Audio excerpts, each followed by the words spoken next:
평일 오전의 병원은 진료를 받으러 온 사람으로 가득합니다.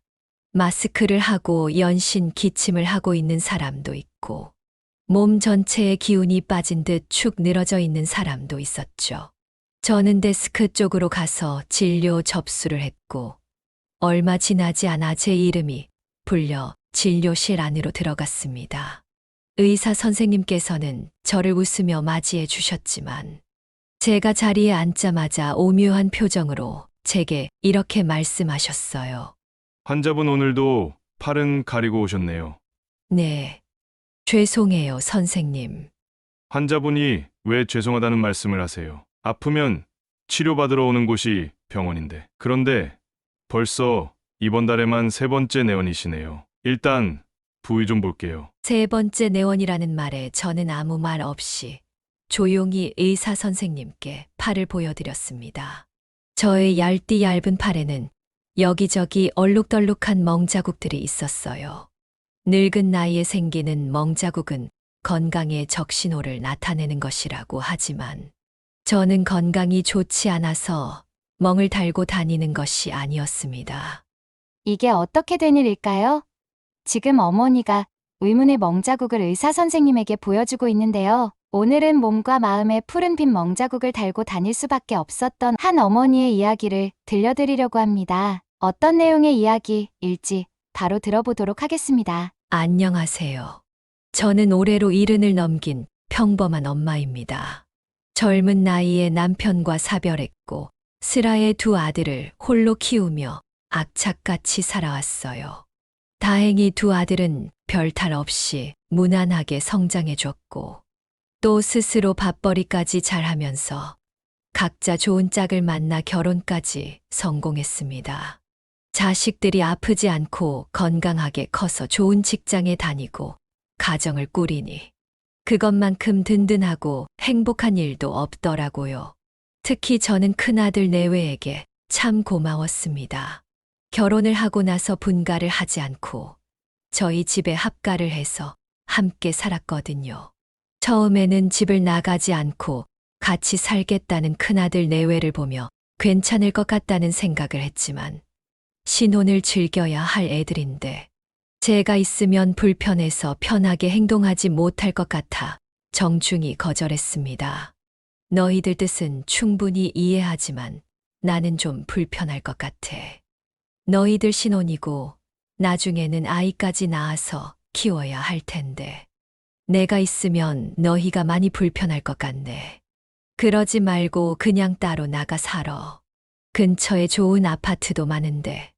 어머님, 제가 먼저 그렇게 하자고 했어요. 도련님도 결혼해서 분가하셨는데 저희까지 나가면 어머님이 얼마나 적적하시겠어요. 저는 어머님이 외로워하시는 모습 별로 보고 싶지 않아요. 저는 휴직 기간이기도 하고 아직 부족한 점이 많아서 어머님 옆에서 많이 배우고 싶어요. 그래요, 어머니. 제가 먼저 이야기를 꺼낸 게 아니라 이 사람이 먼저 그렇게 하자고 하더라고요. 어머님 외로워하실 수도 있을 것 같다고. 근데 생각해보니까 진짜 그러실 수 있을 것 같아서 그렇게 하자고 했고요. 그러니까 걱정하지 마시고 같이 사셔요. 네. 저는 이 이야기를 듣고 솔직히 조금 놀랐습니다. 며느리들이 분가를 하려고 애를 쓰고 아들들이 부모님을 모시고 살려고 해서 갈등을 빚는 건 정말 흔하게 본 광경이지만, 며느리가 먼저 시어머니를 모시고 살겠다고 하는 건 처음 보는 일이었거든요. 큰아들 내외는 제가 거절의사를 보여도 함께 살고 싶다는 의견을 굽히지 않았고, 그러다 보니 자연스럽게 합가를 하게 됐어요. 처음 큰 며느리는 제게 참 잘했습니다.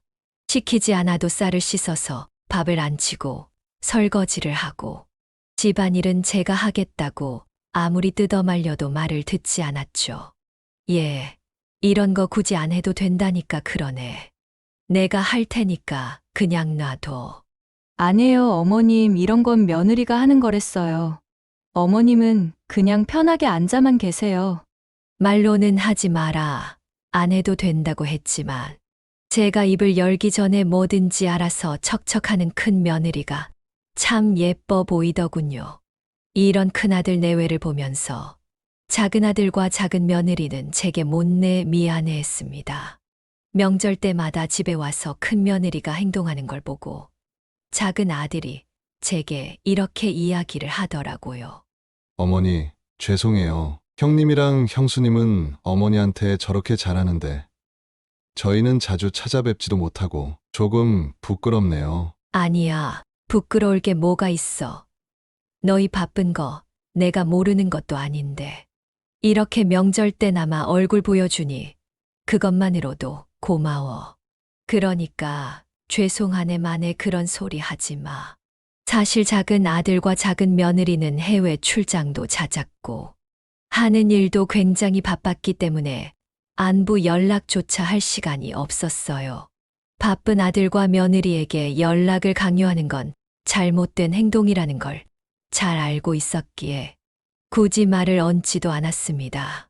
그런데 이런 저의 행복은 합가를 한 지 3개월쯤 지났을 무렵부터 점점 금이 가기 시작했어요. 휴직 중이던 큰 며느리는 다시 복직을 하게 됐고 회사에 출근을 하기 시작하면서부터 나날이 표정이 안 좋아졌습니다. 그리고 퇴근을 하고 들어오면 밥도 먹지 않고 말 없이 방에 들어가 버리곤 했어요. 그리고 대화 소리 하나에도 엄청나게 나를 세우며 예민하게 반응했죠. 어머님, 저 지금 너무 피곤하고 예민한데 목소리 좀 줄여주실 수 있으세요? 목소리가 너무 시끄러워서 골이 막 울리는 것 같아요. 어머, 그랬구나. 내 목소리가 그렇게 큰 줄 몰랐네. 조심할게. 처음에는 그저 우연이려니, 기분 탓이려니 생각하려 했어요.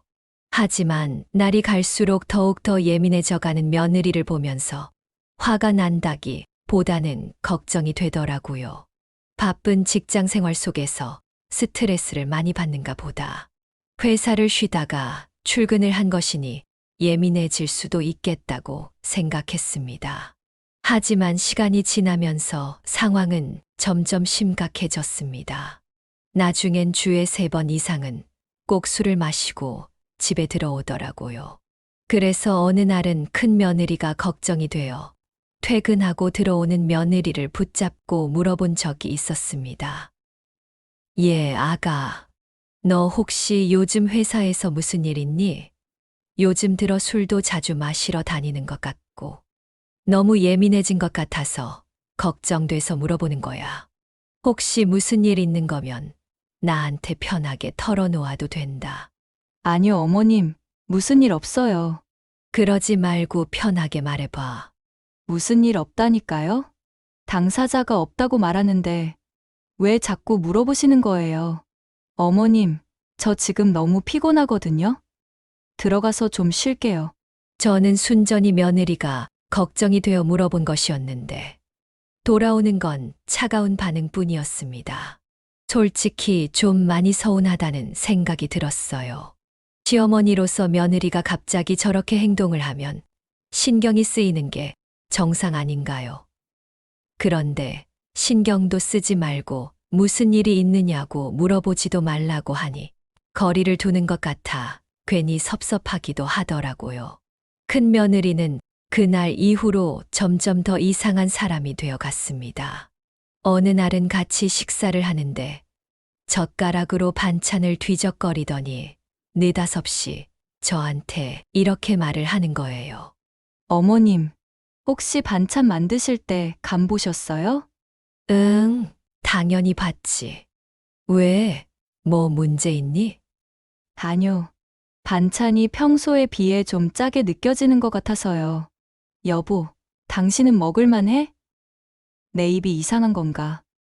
아니, 나도 아까부터 좀 짜다고 생각하긴 했는데 어머니, 이거 간이 좀 잘못된 것 같아요. 그 말을 듣는 순간 얼굴에 열이 확 올라오는 걸 느꼈어요.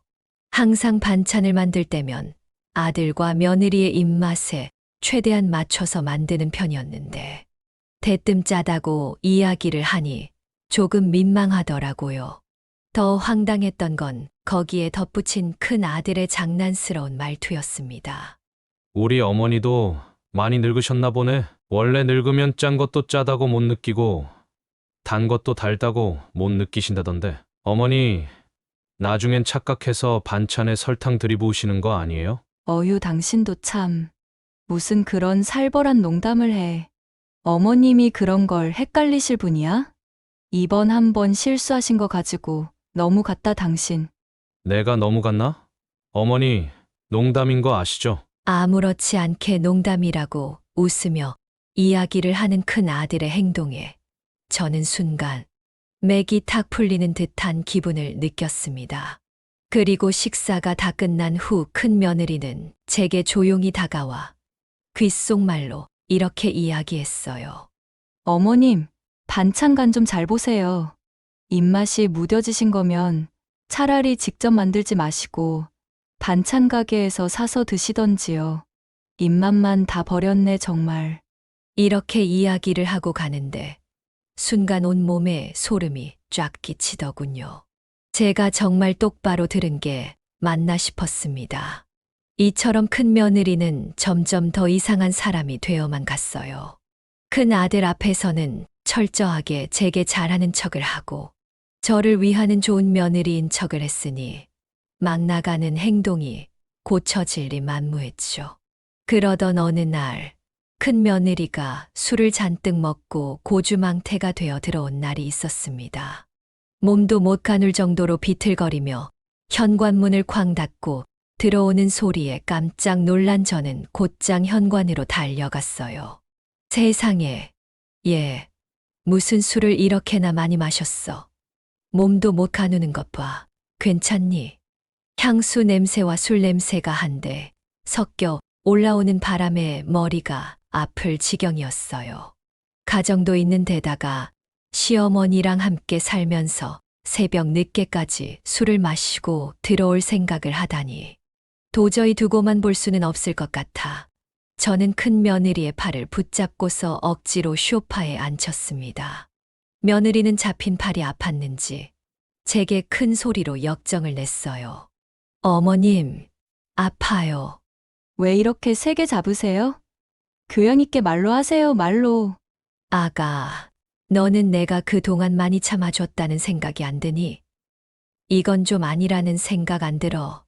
툭 하면 술을 마시고 들어오고 무슨 일이 있느냐고 물어봐도 그런 거 없다면서 대답도 안 하고 너 이렇게 계속 제멋대로 행동할 거면 차라리 그냥 아범이랑 같이 나가 살아. 나도 더 이상 스트레스 받고 싶지 않으니까. 저희가 왜 나가야 하는데요? 뭘 그렇게 잘못했다고? 그리고 무슨 일이 있는 게 아니라 그냥 요즘 회사에서 스트레스를 많이 받으니까 그러는 거라고요. 그런 것까지 제가 어머님께 일일이 보고 드려야 하는 거예요? 친정엄마도 아니고 저 더 이상 어머님이랑 대화하기 싫어요. 방에 들어가서 잘 거예요. 큰 며느리는 대화가 아직 끝나지도 않았는데 자리에서 일어나 비틀거리며 방 안으로 들어가려 했습니다. 저는 방으로 들어가려는 며느리를 붙잡았어요. 그 순간 며느리가 저를 확 밀치며 제 팔을 꼬집고 비틀었습니다. 찌릿한 통증이 느껴지는 순간 얼마나 놀랐는지 몰라요. 당황스러워 쳐다본 큰 며느리의 얼굴은 화가 잔뜩 나 있었고 저는 그저 얼어붙은 채 멍하니 서 있을 수밖에 없었습니다. 제가 아무 말도 하지 않고 서 있기만 하자 며느리는 저를 한참 째려보더니 방 안으로 들어가 버렸어요. 대체 뭐라고 말을 해야 할지 감도 안 잡히더군요. 그날 밤 저는 복잡한 마음에 밤잠을 이루지 못하고 한참 동안 뒤척거렸습니다. 그러다가 문득 거울을 보며 꼬집힌 곳을 살펴보는데 얼마나 세게 꼬집은 건지 푸르딩딩한 멍이 들어있더군요. 그 멍을 보는 순간 눈물이 하염없이 흘러내렸습니다. 내가 괜히 며느리를 귀찮게 한 걸까?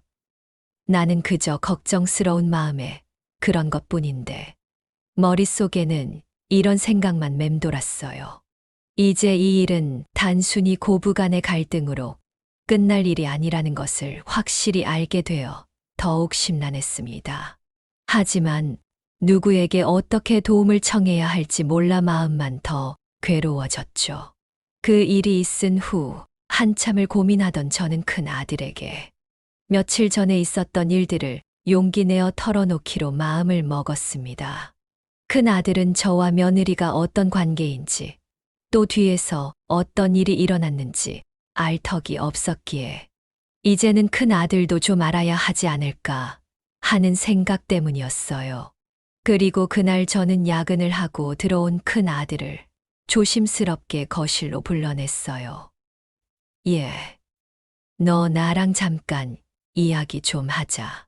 어머니, 저 오늘 야근하고 들어와서 많이 피곤한데 혹시 중요한 이야기가 아니면 내일 하면 안 될까요? 아주 중요한 이야기야.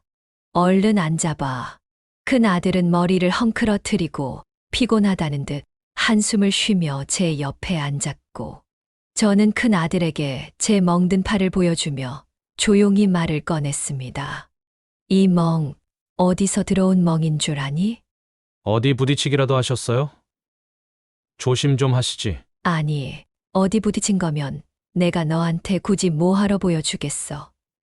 이거 네 와이프가 만든 거야. 내 팔을 아주 세게 꼬집어서 생긴 멍이라고. 어휴, 말하면서도 마음이 착잡하다. 솔직히 저는 멍을 보여주고 솔직하게 이야기를 하면 큰 아들이 화라도 내줄 거라 생각했습니다. 어찌 되었든 10달 동안 제 배 아파가며 낳은 아들이었으니까요. 그런데 예상외로 아들의 반응은 더없이 차갑기만 했습니다. 에이, 어머니 집사람이 일부러 그랬겠어요? 무슨 사이코패스도 아니고 그냥 실수로 그런 거겠죠. 뭐 긁히거나 까진 것도 아니고 피가 난 것도 아니잖아요. 제가 연고 사드릴 테니까 그냥 조용히 넘어가세요. 뭐, 너는 네 마누라가 엄마를 꼬집었다는데, 그래서 이렇게 멍이 들었다는데, 그렇게 태평한 말이 나오니? 엄마는 억장이 무너져 내릴 것 같은데. 어머니, 요즘 집사람 스트레스가 이만저만이 아니에요. 이런 걸로 또 왜 그랬냐 실수냐 고의냐 이런 거 따지면 저도 피곤해진다고요. 그냥 실수려니 하고 넘어가세요. 다음에는 안 그러겠죠. 그 말을 듣는 순간 가슴에 비수가 꽂히는 것 같았습니다. 아들이 제 말을 대수롭지 않게 생각하면서 오히려 며느리를 감싸는 모습을 보니 절망감이 몰려오더군요. 저는 다시 한번 아들에게 말했습니다. 예, 이건 실수가 아니야. 누가 실수로 사람 피부를 꼬집어서 멍이 들게 만드니? 이건 정말로 심각한 문제라니까. 하지만 아들은 대답 대신 고개를 돌리며 이렇게 말했어요. 어머니, 저도 요즘 회사 일 때문에 너무 바빠요. 이런 문제로 제발 피곤하게 만들지 말아주셨으면 좋겠어요. 아들과 솔직하게 대화를 나눈 그날 밤, 저는 이불을 뒤집어 쓰고서 한참 동안 울었습니다. 며느리가 저한테 신경질을 내고 폭력을 쓰는 것보다 내가 뼈 빠지게 키운 아들의 외면이 더 큰 상처로 다가왔거든요. 아들들과 함께 살아온 이 집에서 나의 자리는 점점 좁아지고 있다는 걸 느꼈습니다. 솔직한 심정으로는 이 집을 나가버리고 싶은 생각도 들었어요. 그런데도 제가 떠나지 못했던 건 아들 때문이었습니다. 언젠가는 제 마음을 이해해 줄 거라는 작은 희망이 있었기 때문입니다. 이후에도 아들에게 몇 번이나 도움을 청하려 했지만 아들의 반응은 크게 달라지지 않았습니다. 아들은 툭하면 회식을 해야 한다. 야근을 해야 한다. 출장을 가야 한다는 핑계를 대면서 집을 비우기 일쑤였어요. 그래서 집에서 함께 시간을 보내는 시간도 확연하게 줄어들었죠. 그리고 큰 며느리는 제가 큰 아들에게 본인이 팔을 그렇게 만들었다는 것을 얘기했다는 사실을 알고 나서부터 더욱더 저를 괴롭히기 시작했습니다. 아들이 아침 일찍 출근을 하면 일부러 늦장을 부리면서 제게 아침상을 차리게 하고 겨우 아침 밥상을 차려주면 밥을 뒤적거리며 불평을 늘어놓곤 했습니다.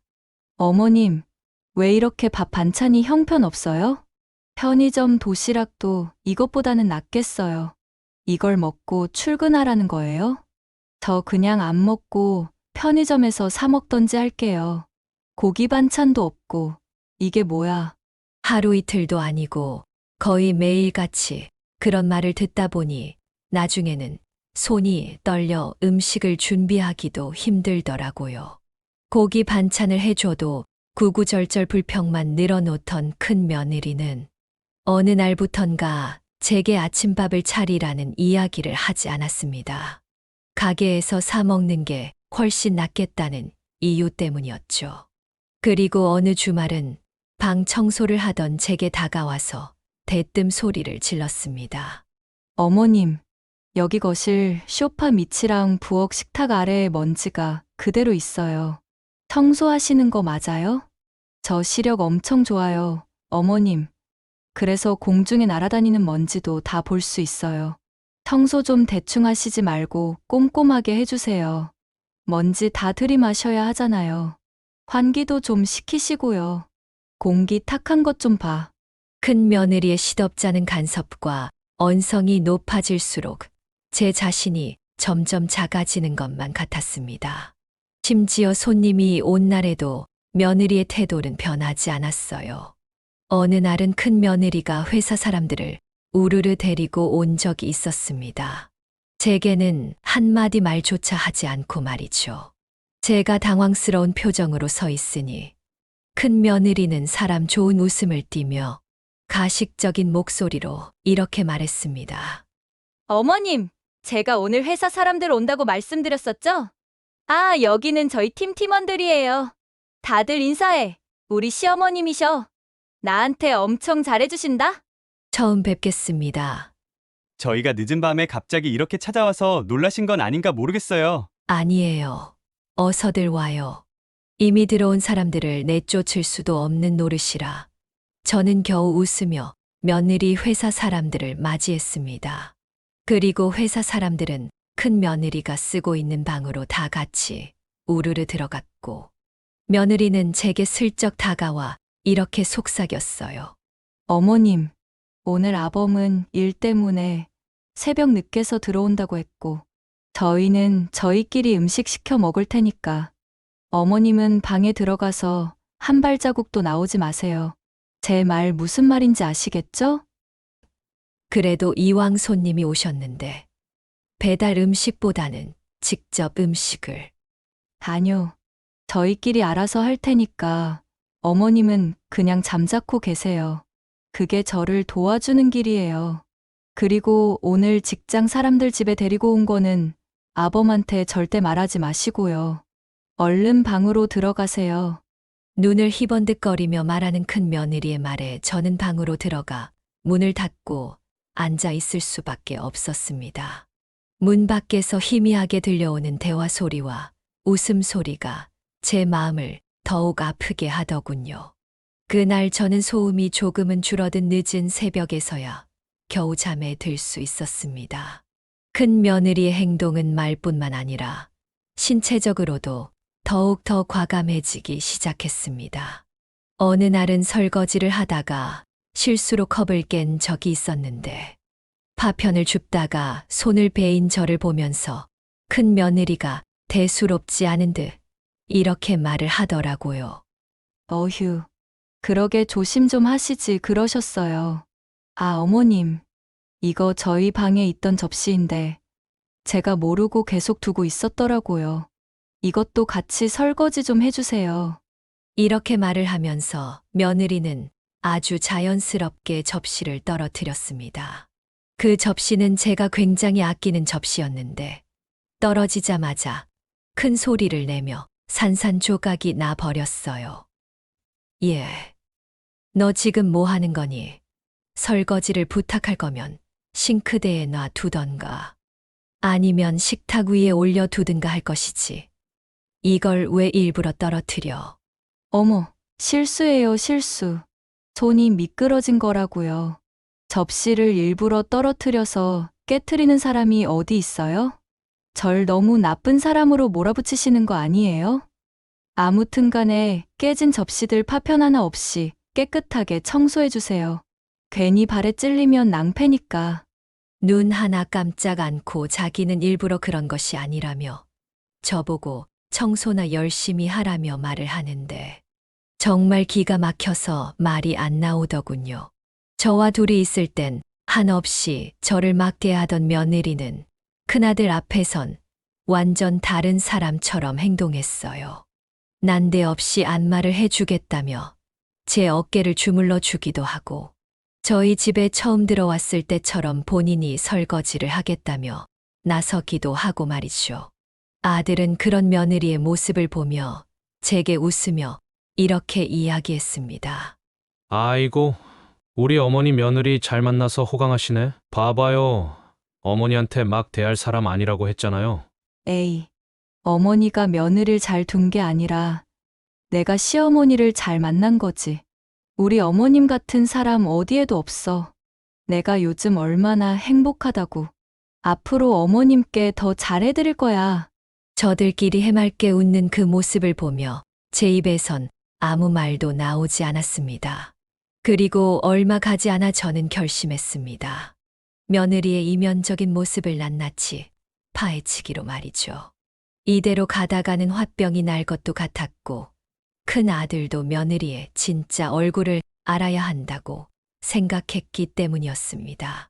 그렇게 결심을 한 다음 날 저는 자주 놀러 가던 경로당에 들러 친하게 지내던 친구에게 이 모든 사실을 털어놓았어요.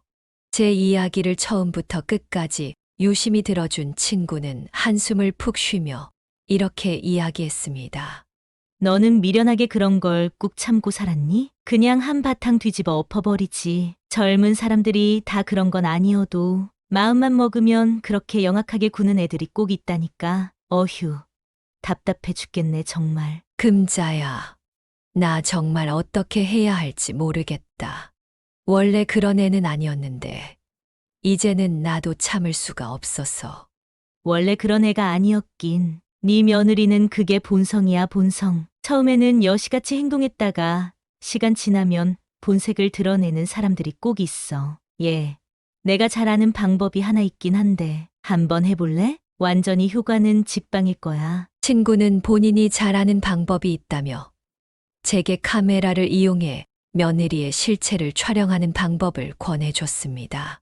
눈에 보이지 않는 곳에다가 소형 카메라를 설치한 다음 며느리가 저를 대하는 모습을 거기에다가 녹화를 하라는 것이었죠.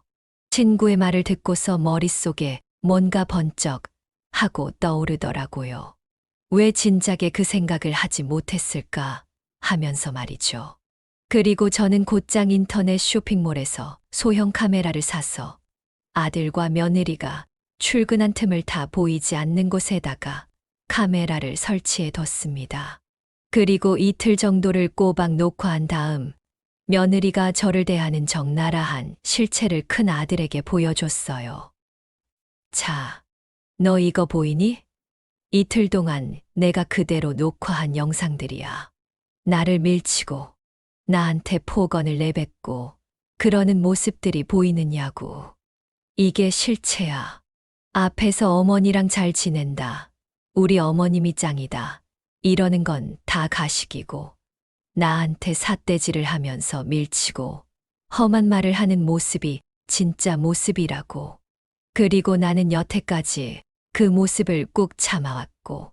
어떻게 생각하니? 말을 좀 해봐.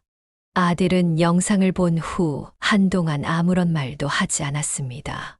적잖게 충격을 좀 받은 모양이더라고요. 저 같아도 그럴 것 같았어요. 믿었던 아내가 내 어머니에게 이렇게 막대하고 있는 모습이라니. 그런데 잠시 후 아들의 입에서 나온 말은 제게 또 다른 충격을 안겨줬습니다. 네, 잘 봤어요. 그런데 이거 어머니가 일부러 자극하신 거 아니에요? 이런 거 찍어서 저한테 이간질 할 목적으로요. 뭐라고? 저희 집사람이 대체 어머니한테 뭘 그렇게 잘못했는지는 모르겠지만 어른이 되어서 이런 유치한 행동 하지 말아주셨으면 좋겠어요. 정말 이러시는 거 아닙니다, 어머니. 집사람한테 불만이 있으시면 저한테 이러실 게 아니라 직접 가서 말씀을 하시던지요. 자식한테 영상을 촬영해서 이간질을 하는 모습이라니 정말 실망입니다.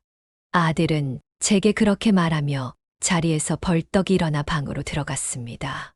카메라 안에 증거가 고스란히 담겨 있는데도 저런 식으로 반응을 하다니 도저히 믿을 수가 없었어요. 그래서 저는 평소에 딸처럼 가깝게 지냈던 교회 권사님을 찾아가 눈물을 흘리며 부탁했습니다. 권사님, 저 이제 더는 못 견디겠어요. 아들도 그렇고 며느리도 그렇고 이제는 숨을 좀 쉬고 싶어요. 제발 저 좀 도와주세요. 저의 간절한 부탁을 들은 권사님은 눈물을 글썽이며 제 손을 꼭 잡아 주셨습니다.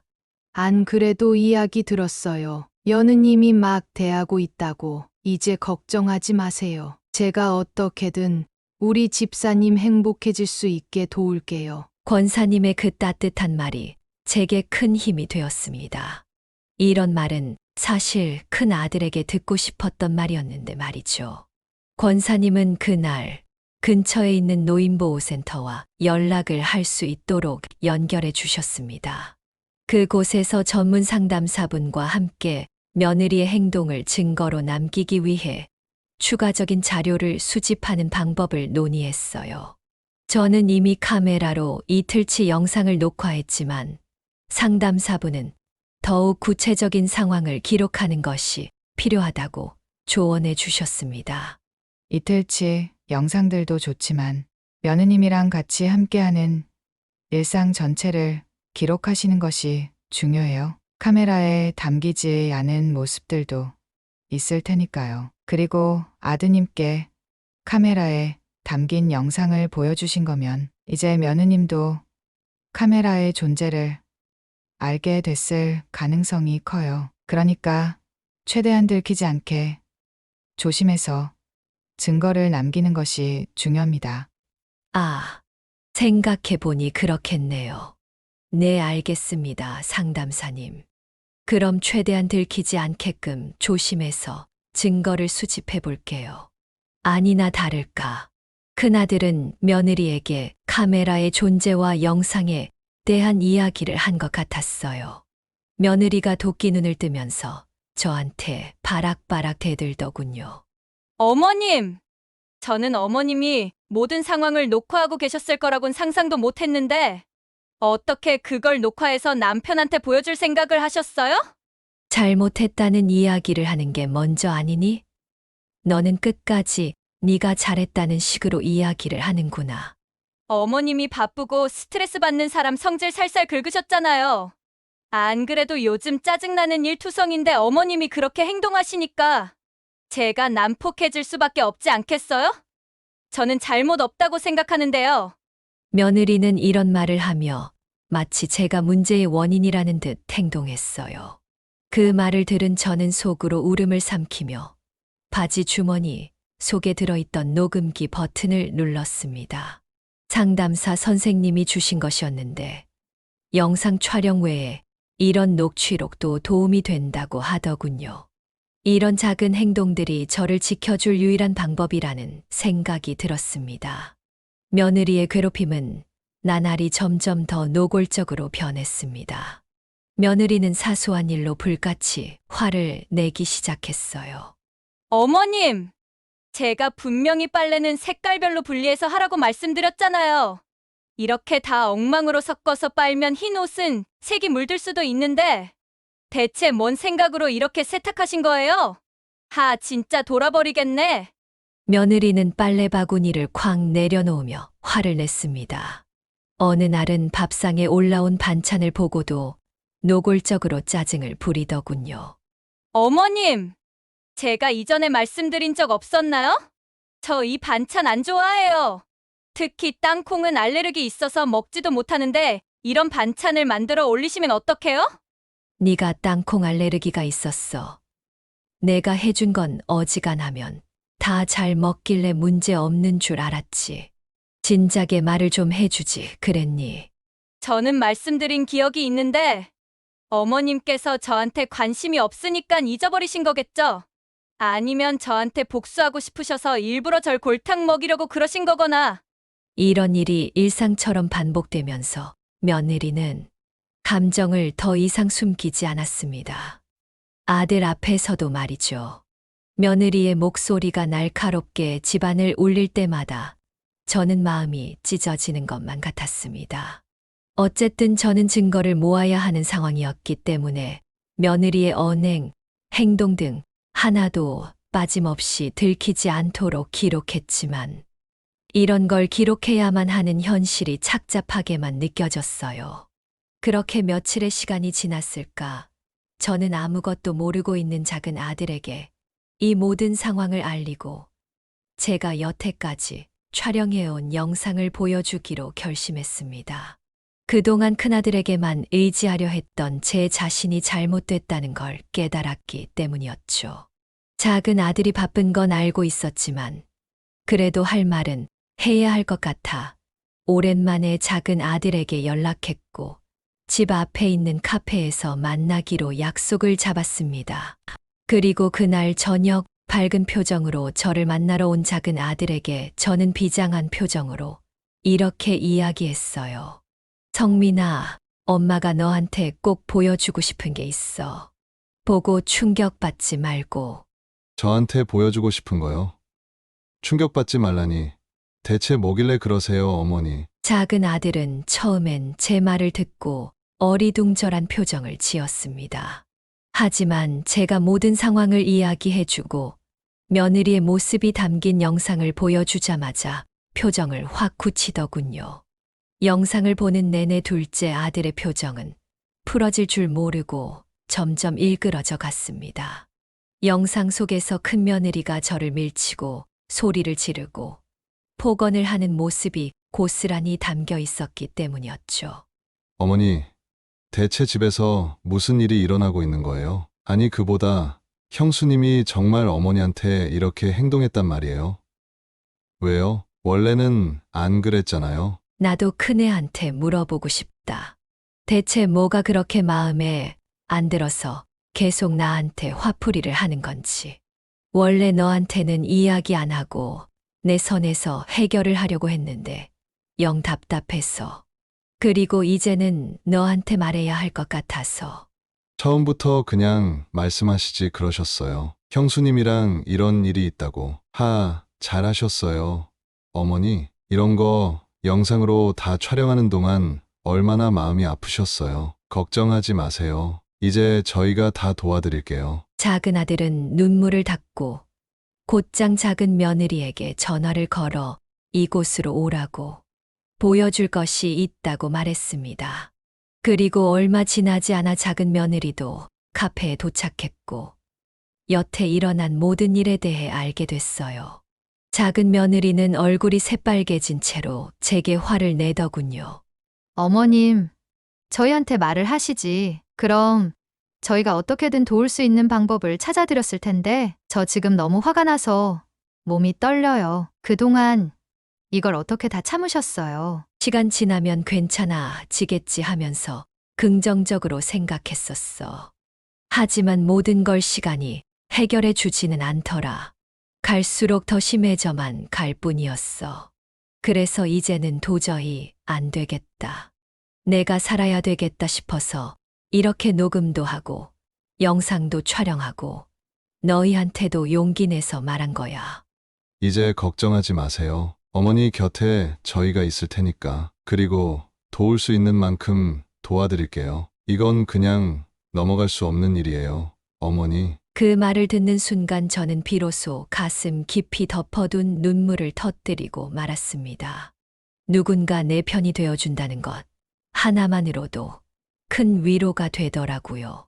그리고 다음 날 작은 아들 내외는 저와 함께 노인보호센터를 다시 찾아가 이 상황에 대해 더욱 자세히 상담했습니다. 상담사 선생님은 제가 촬영한 영상과 녹취록을 듣더니 이렇게 말씀하셨어요.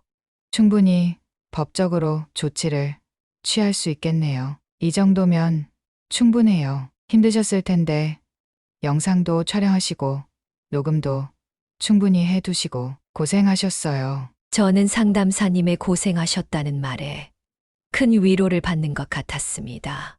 그리고 작은 아들 내외는 큰 아들 내외를 경찰에 신고했습니다. 노인보호센터의 도움을 통해 모든 증거 자료를 제출했으며 경찰은 상황의 심각성을 파악하고 신속히 조사를 시작했어요. 그날 저녁 작은 아들 내외와 경찰관이 저희 집으로 찾아와 조사를 할 것이 있다고 말하자 그 시간에 집에 있던 큰아들과 큰며느리는 큰 목소리로 소리를 질렀습니다. 갑자기 무슨 조사요? 이렇게 남의 집에 들어오는 거 불법인 거 알고 계세요? 피해자분께서 신고를 하셔서요. 그리고 저희가 집안을 뒤집어 엎길 했습니까?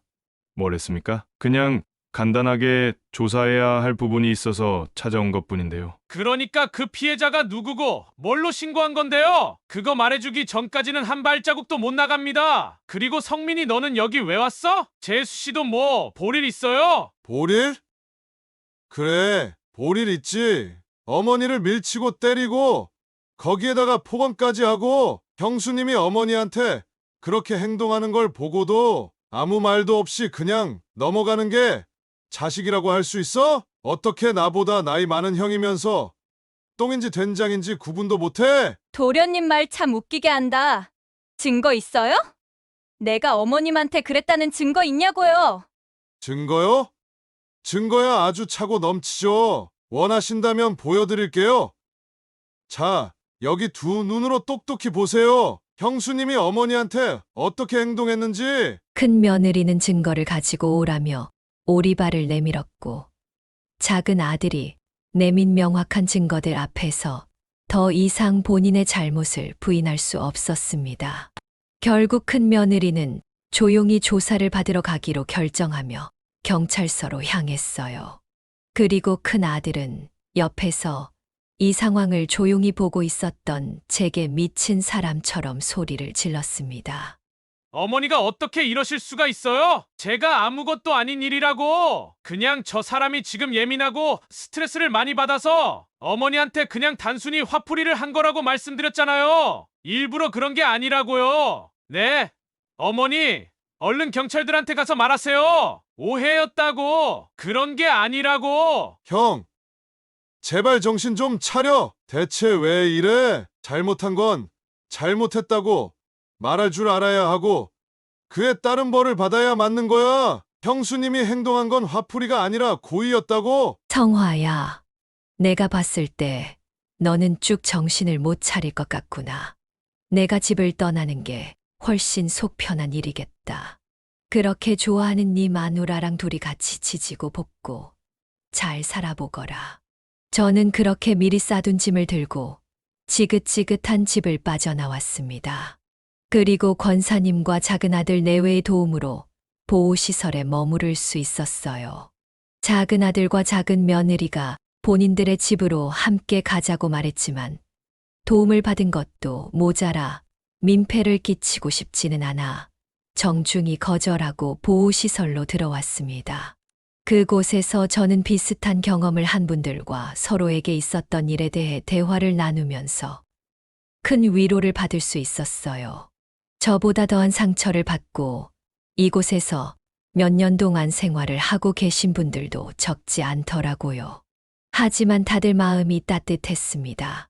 단 한 사람도 모난 구석 없이 서로가 서로를 보듬고 있는 것 같았어요.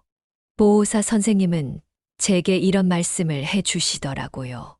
이곳은 참 많은 상처를 가지고 계신 분들이 마음의 안정을 되찾기 위해 머무르는 공간이에요. 가족에게 들으면 안 될 말을 들어 정신적인 충격을 받아 오신 분도 계시고 우리 선생님처럼 며느리에게 험한 일을 당해 오신 분들도 많이 계시고 그래도 다들 서로의 상처를 알고 있기 때문에 다들 잘 보듬어가며 행복하게 생활하고 계세요. 그렇군요.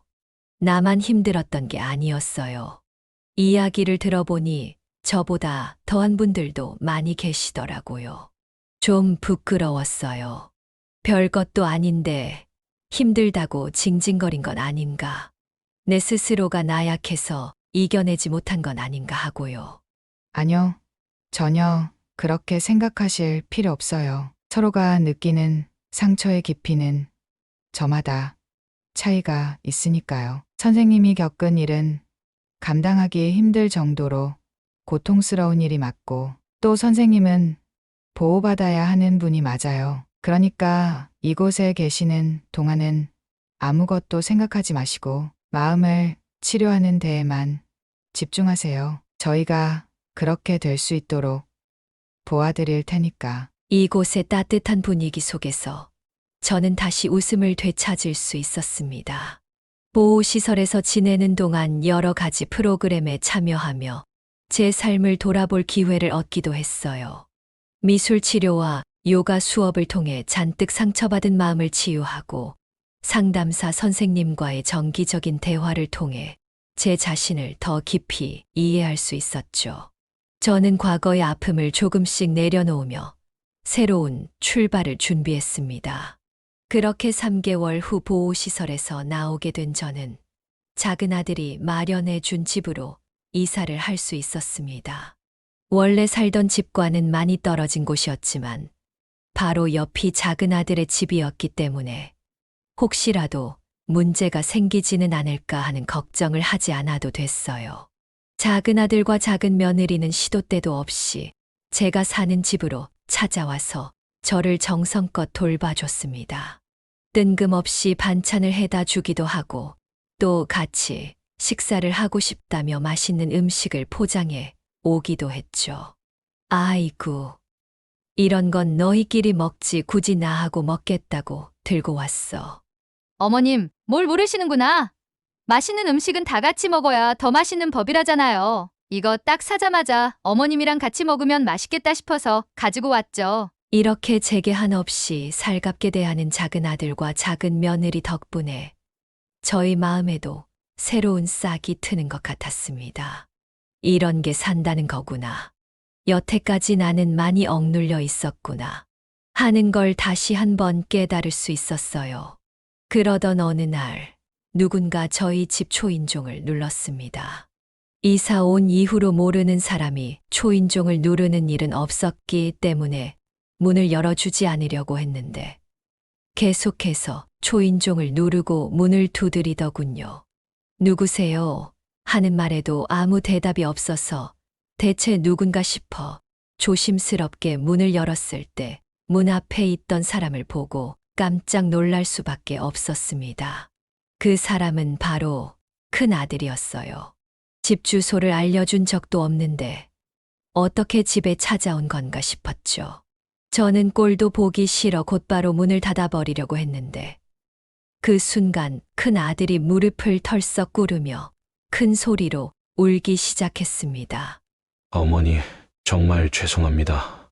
제가 왜 그때는 그렇게밖에 행동하지 못했는지 모르겠습니다. 정말 죄송합니다. 어머니, 죽을 죄를 지었습니다. 저는 깊게 한숨을 내쉬고 큰 아들을 일으켜 집 안으로 들여보낸 뒤 거실로 데리고 갔습니다.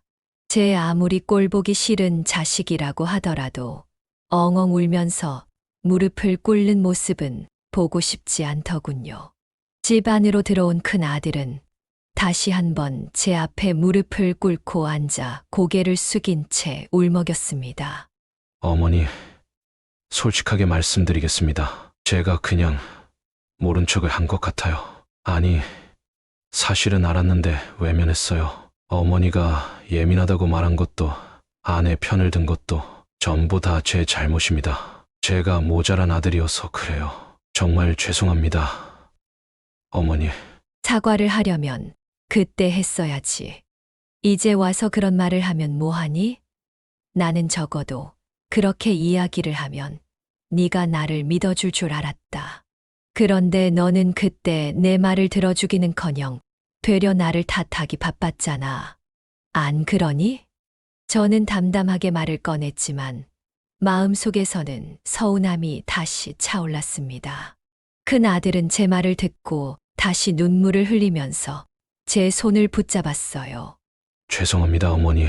사실 어머니를 찾아뵙고 싶어서 성민이한테 어머니 어디 계신지 알면 주소라도 알려달라고 그랬는데 끝까지 안 알려주다가 어제 알려주더라고요. 성민이 집 근처로 이사하셨다고. 주소를 받고 찾아와야지 하고 마음먹기까지 정말 많은 용기가 필요했어요. 그동안 어머니께서 얼마나 힘드셨을지 생각하면 제가 찾아오는 게 맞는 건가 싶기도 했고, 이제야 잘못을 깨달은 저를 용서해 주세요. 어머니.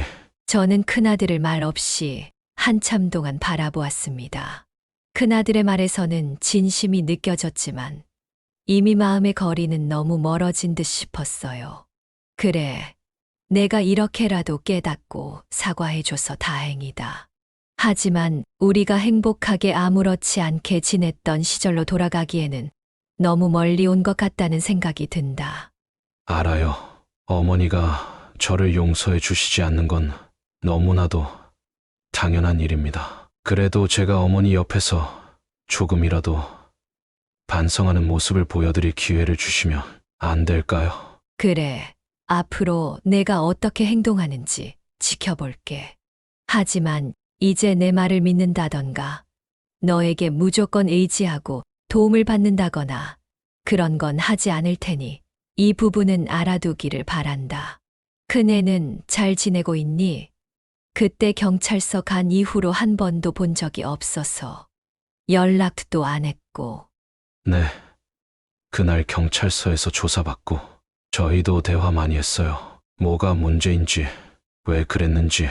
저도 무관심했었고, 집사람도 본인이 잘못했다는 걸 알고 반성 많이 하고 있어요. 지금은 정신과랑 심리상담센터에 상담받으러 다니고 있고요. 지금이라도 뭐가 잘못되었는지 알고 개선되려고 노력한다니. 그건 참 다행이구나. 진작에 알고 상담받으러 다녔음 더 좋았을 텐데. 너도 와이프 잘 챙겨. 네 아빠 사고로 떠나고 나서 느낀 건데, 신랑이나 마누라만큼 옆에서 힘되어주는 존재도 없더라. 그리고 너희들이 잘못한 건 두고두고 잘못했구나 하고 반성해. 알겠니? 네, 어머니. 가슴 깊이 새기면서 살게요. 용서해 주셔서 감사합니다. 정말 감사해요, 어머니. 그렇게 저는 많은 시간이 흘러 큰 아들 내외를 용서할 수 있었습니다. 물론 예전처럼 좋은 관계로 돌아갈 수는 없다는 것을 서로 알고 있었기에 적당한 거리를 두고 소통하는 중이에요. 그리고 큰 며느리에게는 굳이 먼저 연락을 하지 않았습니다. 하고 싶은 말이 있으면 큰 아들에게 대신 전해달라고 이야기를 하는 정도예요. 그리고 지금 저는 제가 잠시나마 머물렀었던 노인보호센터에서 자원봉사 활동을 하며 저와 같은 아픔을 겪은 분들의 상처를 개선하기 위해 도움을 주고 있습니다. 솔직히 괜찮다고는 했지만 아직까지 과거의 상처는 완벽하게 지워지지 않았지만 봉사활동을 통해 아팠던 기억들이 조금씩 치유되고 있습니다. 봉사활동을 하며 만난 많은 분들의 이야기를 들으며 제가 얼마나 큰 문제들을 극복했는지 새삼 깨닫게 되었습니다. 제 이야기가 같은 어려움을 겪는 분들께 작은 위로와 용기가 되기를 간절히 바라며 사연을 마무리해 보려고 합니다. 모든 분들의 하루에 행복만이 가득하기를 바랍니다. 감사합니다. 네, 오늘 이야기는 어떠셨나요? 오늘 이야기를 듣고 어떻게 생각하시는지 어머님, 아버님의 생각을 댓글로 공유해주세요. 저는 또 다른 사연으로 찾아뵙겠습니다. 좋아요, 구독, 알람 설정을 통해 앞으로도 따뜻한 정을 나눌 수 있게 함께해주세요. 어머님, 아버님의 삶의 지혜와 경험을 나눌 수 있는 통로가 되겠습니다. 오늘도 인생을 바꾸는 관점을 통해 사연을 들어주셔서 감사합니다.